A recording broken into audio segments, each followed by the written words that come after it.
Welcome to Blizzard Fire. We hope this video helps fire up your solution.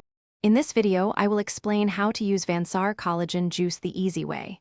First, always give your Vansaar Collagen juice bottle a good shake before pouring. This ensures all the beneficial ingredients are perfectly mixed for optimal results.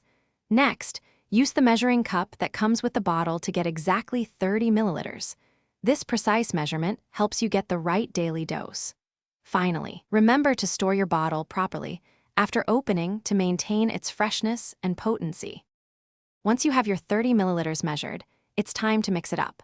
We recommend combining it with about 150 to 200 milliliters of water. Give it a good stir until the collagen juice is completely dissolved and the mixture looks uniform. If you prefer, you can also add your daily dose to a smoothie or another juice for a delicious and easy way to consume it. This flexibility makes incorporating collagen into your routine simple. Hey everyone, quick pause. If you're finding this video helpful, please hit that like button and subscribe to our channel for more great content. On another note, life's too short for cheap socks, right?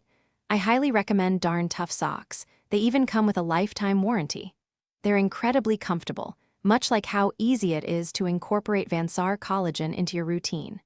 Check the description below for a link to these amazing socks and other fantastic deals. Now let's get back to the video. For the best results, make Vansaar Collagen juice a consistent part of your daily routine. Just one serving each day is all it takes to start noticing a difference. Remember, consistency is truly key when it comes to collagen supplements. The benefits accumulate over time. With regular use, you can look forward to supporting your skin's elasticity and promoting healthier joints. It's an easy step towards a more vibrant you. Thanks for watching. If you found this helpful, don't forget to like and subscribe.